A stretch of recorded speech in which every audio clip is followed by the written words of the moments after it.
नमस्कार दोस्तों। आप सब बहुत अच्छे होंगे, मुझे ऐसी आशा है। आपका अपने क्रिएटर दीदी चैनल में बहुत बहुत स्वागत है। आज हम हस्तरेखा विज्ञान में मस्तिष्क रेखा के बारे में कुछ और जानकारी प्राप्त करेंगे दोस्तों। तो चलिए देखते हैं। मस्तिष्क रेखा के विभिन्न रूप के बारे में आज जानते हैं।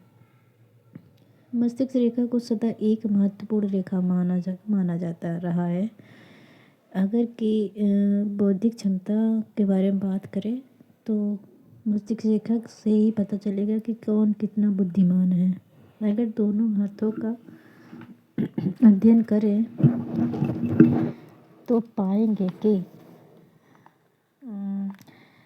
बाएं हाथ की जो जन्मजात प्रवृत्तियाँ होती हैं, बाएं हाथ में जो भी रेखाएं होती हैं उसे माना जाता है कि वो जन्मजात हैं, और दाहिने हाथ में जो गुण दिखाई देते हैं वो जातक अपने कर्म से, क्रियाकलाप से प्राप्त करता है, विकसित करता है।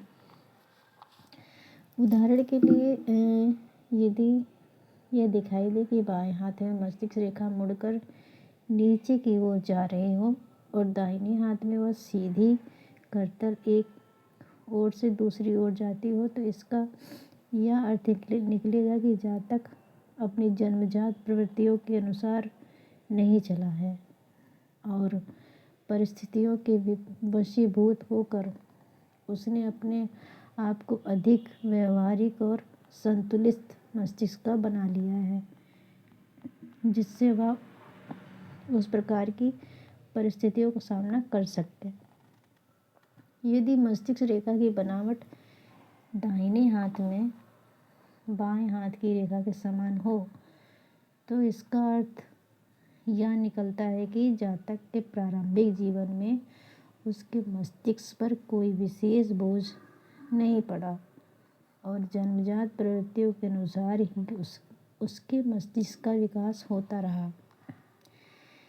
यदि ऐसा हो कि बाएं हाथ में मस्तिष्क रेखा अपने अंत पर दो शाखाओं में बढ़ जाए, एक शाखा नीचे की ओर मुड़ जाती हो और दूसरी सीधी जाती हो, और दाहिने हाथ में मस्तिष्क रेखा एकदम सीधी हो, तो यह अर्थ निकलता है कि जातक ने अपने माता पिता से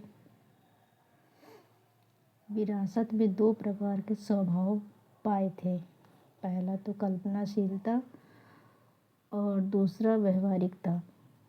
बाद में उसने परिस्थितियों के वशीभूत होकर केवल व्यवहारिक प्रवृत्ति का विकास हुआ, जो कि व्यवसाय या विज्ञान की दिशा में था। ऐसी परिस्थितियों में यह भी कहा जा सकता है कि जातक के माता पिता का स्वभाव एक दूसरे के विपरीत था। यदि दाहिने हाथ में रेखा सीधी हो तो यह समझना चाहिए कि जातक ने उन प्रवृत्तियों को अपनाया जो व्यवहारिक थी। यदि जातक के बाएं हाथ में मस्तिष्क रेखा दो शाखाओं में बढ़ गई हो तो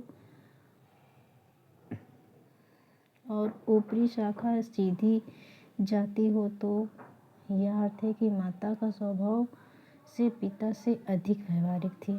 मतलब माता जो स्वभाव थी जिसका, वो पिता से अधिक व्यवहारिक थी। यदि दाहिने हाथ में वही बनावट स्पष्ट रूप में पाई जाती हो तो यह कहा जाएगा कि जातक ने पिता से अधिक माता की प्रवृत्तियों को अपने आप में विकसित किया है। स्त्री के हाथ में इसका विपरीत अर्थ निकालना चाहिए। यदि अंत में बढ़ी हुई मस्तिष्क रेखा के नीचे की ओर जाने वाली शाखा अधिक विकसित हो तो यह अर्थ होगा कि जातक ने माता की प्रवृत्तियों को अपनाया है, कल्पनाशीलता को अपनाया और कलात्मक गुणों को अपनाया है। स्त्री के हाथ में ऐसी बनावट का विपरीत अर्थ होता है। यदि बाएं हाथ में मस्तिष्क रेखा बिल्कुल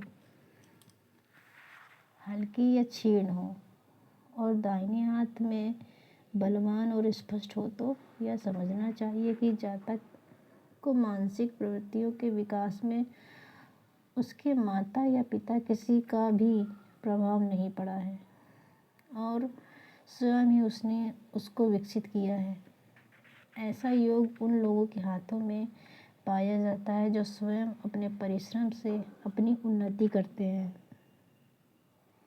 वे मानसिक और बौद्धिक रूप से अपने माता पिता से अधिक बढ़े चढ़े होते हैं। ऐसे जातकों में बलवान इच्छा शक्ति और उच्च अभिलाषी होते हैं।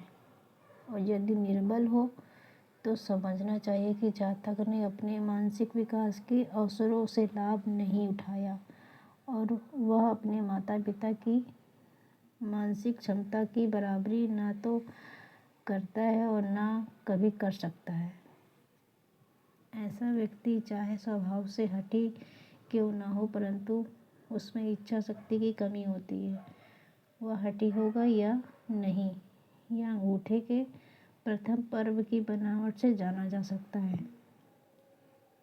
तो दोस्तों, आज मस्तिष्क रेखा के बारे में इतना ही। जानिए आप अगले नेक्स्ट वीडियो में मस्तिष्क रेखा के बारे में कुछ और जानकारी लेकर आऊँगी। आज के लिए इतना ही।